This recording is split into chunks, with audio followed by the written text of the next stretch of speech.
Hey, this is Ryan from Rocket SaaS, and you're listening to the SaaS Marketing Weekly podcast, the show that gives you actionable marketing strategies and campaign ideas to rocket your SaaS business. And if you want even more SaaS marketing ideas, go to saasmarketingweekly.com to join my free newsletter.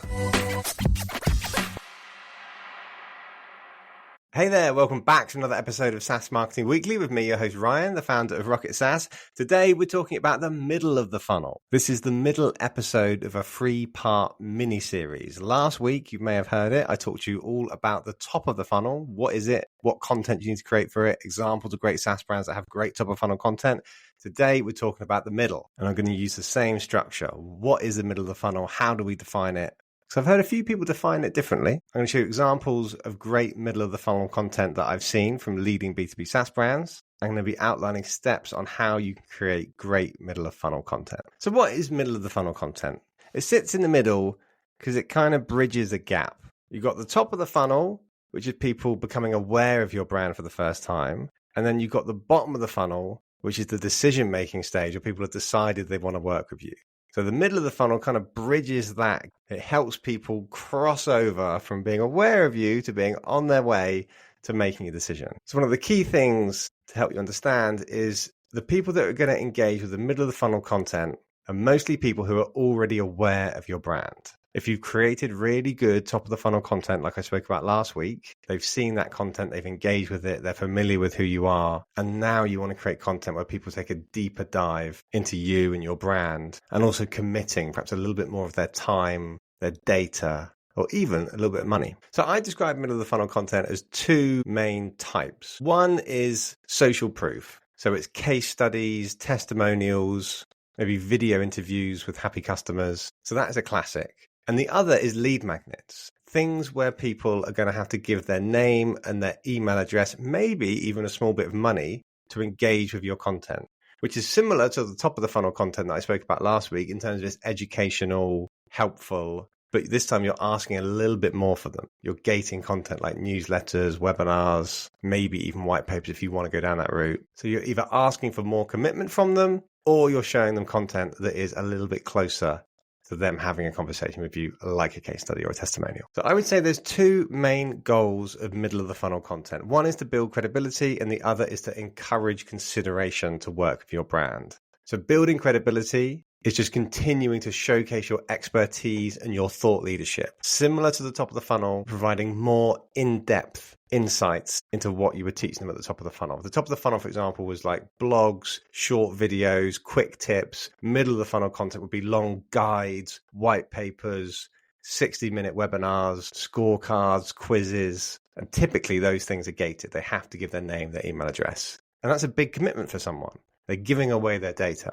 People don't just give away their name and their email address to a brand that they don't really know or like or trust. So by someone committing those details and signing up for something, registering for something, downloading something with a form, they're showing that little sign of commitment to you. And also, you can nurture them, which we're going to get onto in a minute. So the second one being encouraging consideration. So this is leading prospects to think seriously about your solution without pestering them with sales. So encouraging them is typically going to be around what results have you achieved for other clients that are similar to me, case studies, testimonials. So let's get onto some examples of effective middle of funnel content for some leading SaaS brands. If you go on the Salesforce website, they've got some fantastic case studies. They've got loads and loads of case studies. Their goal is to create a case study where pretty much any business in their ideal customer profile can look at and go, yeah, they're pretty similar to me. Similar size company, similar industry. Salesforce have helped them. That must mean they can help me too. Another good one would be MailChimp.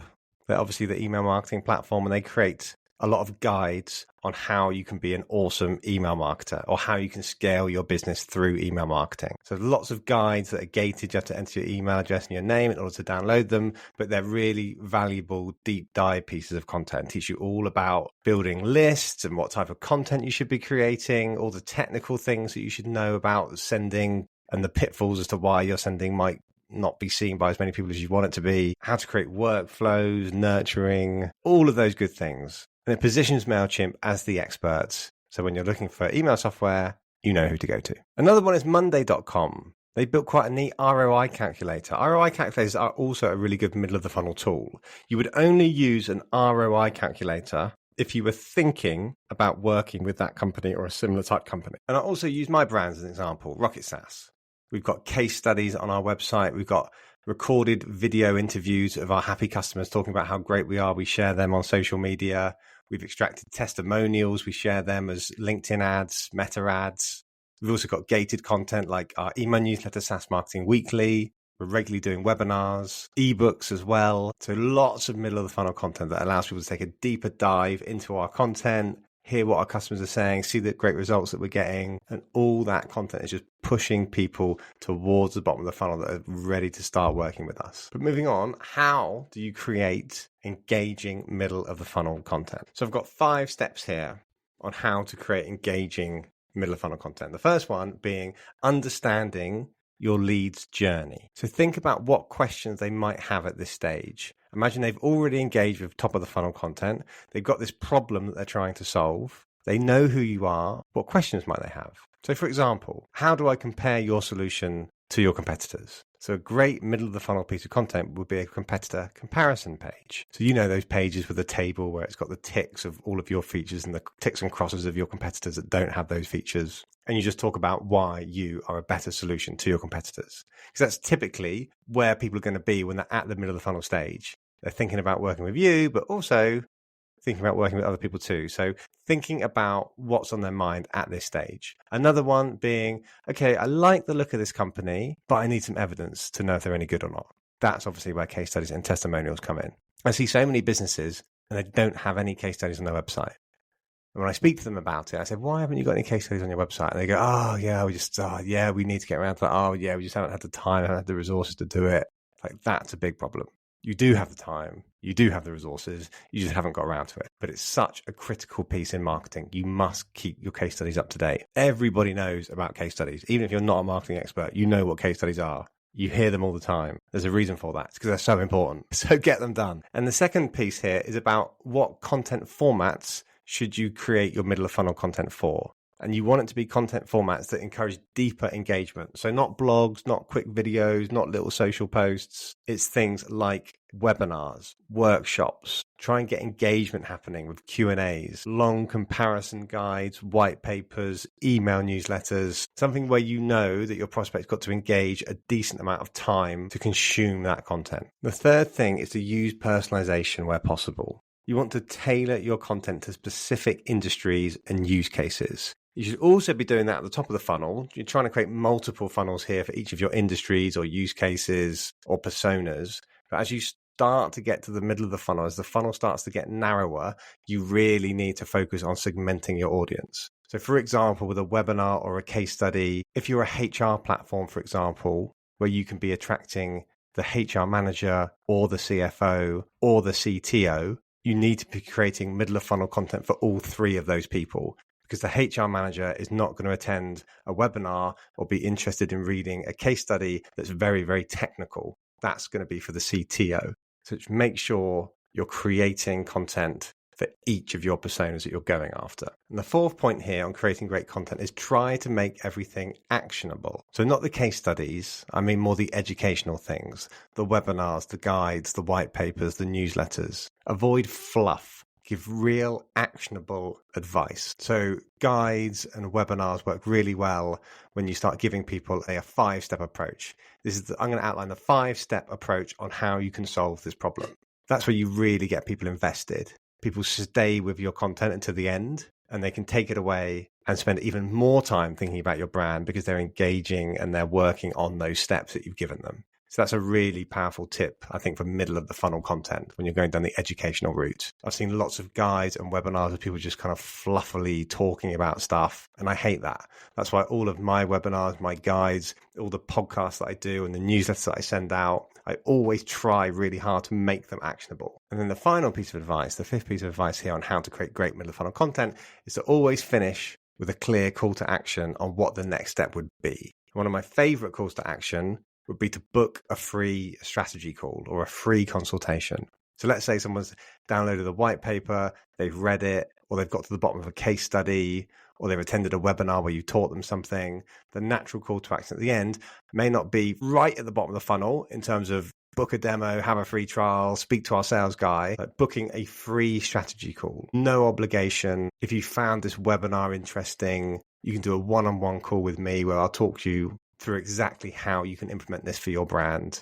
There's no obligation to work with us. Let's just have a call together. And what I love about that is it's not quite bottom of the funnel. It's not quite middle of the funnel either. It's somewhere in between the two. It's slightly above the bottom.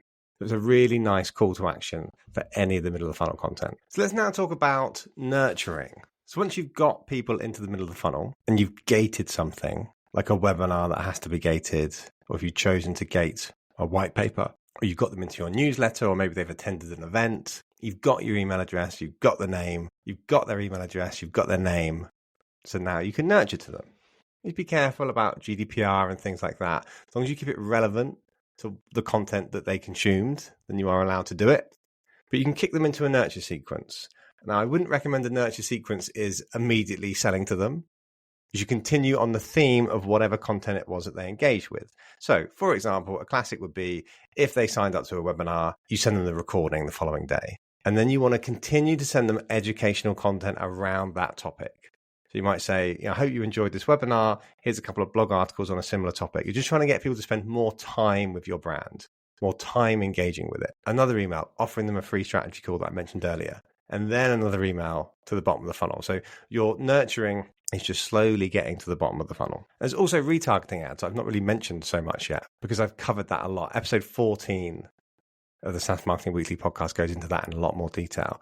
But retargeting, you don't even need their name and email address in a gated asset to do retargeting. Anyone that's clicked on your middle of the funnel content or even top of the funnel content, you can use ads to retarget those people to push them down the funnel. But I won't dwell on that too much. I'll go into that next week in the final episode of this mini series. When I talk about the bottom of the funnel, I'll then talk about how you can retarget people to the very bottom using retargeting ads. So finally, let's talk about how to measure success of the middle of the funnel content. So similar to the top of the funnel, you're not always looking for leads and demos and conversions. We're not quite there yet.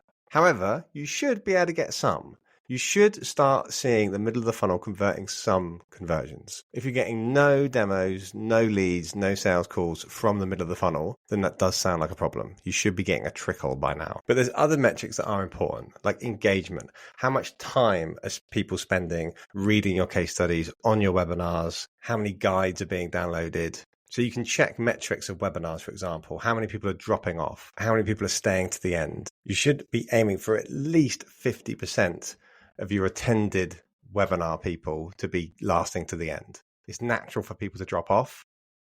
If it's any more than 50%, then that's a problem with your webinar content. Above 60% is pretty good. Above 70% is great. So that's something you can also be measuring. Also, look at cost per acquisition. So if an acquisition is a webinar sign up, a guide download, clicking on a case study, how much is it costing you if you're running ads to those things? If you're paying $200 for every webinar sign up, it's probably not a good sign. It depends on how high ticket your product is. If you're selling products for £200,000, then yeah, maybe that is okay. Also depends on your budget, but you want to be measuring those kinds of metrics. So that's it. So to wrap things up, final thought around middle of the funnel content. It's designed to nurture leads. Continue with the educational type content that I talked to you about at the top of the funnel last week. But you're bridging the gap between awareness of your brand and also getting them to the decision-making process. This middle of funnel content is supposed to be longer form. You're supposed to be either getting their name and email address by getting that commitment from them or getting them to look into your brand a little bit more detail in terms of how you've helped other people, case studies, testimonials. Webinars are another great piece of content that you can be doing for the middle of the funnel. Also guides, white papers, doing deeper dives into addressing that pain point. That's also classic middle of funnel content. Try to be personable. Try to break your middle of funnel content into the different segments of the different people that you're targeting. Don't just create, one webinar talking about the same type of audience, same as case studies. Try to break it down into different profiles that you're targeting and measure success by tracking engagement and also the progress through the funnel. You should start to be getting some leads coming in already. But there you go. That is a wrap. Hope you enjoyed the top of the funnel content last week. If you didn't listen to SaaS Marketing Weekly last week, just go back and listen to that one because that's all about the top of the funnel where I feel that most SaaS businesses are lacking. Today was about the middle of the funnel, and tune in next week where I'm going to be wrapping things up for this mini series where I'm talking about how to create great bottom of the funnel content, because that is where the leads come in. So that is critical in order to grow and scale your SaaS business. So make sure you tune in next week. And if you want other SaaS marketing tips in the meantime, go to saasmarketingweekly.com, sign up to our newsletter, and you'll be getting regular tips like this in short, snappy written format every Thursday in your inbox. Until then, see you next week.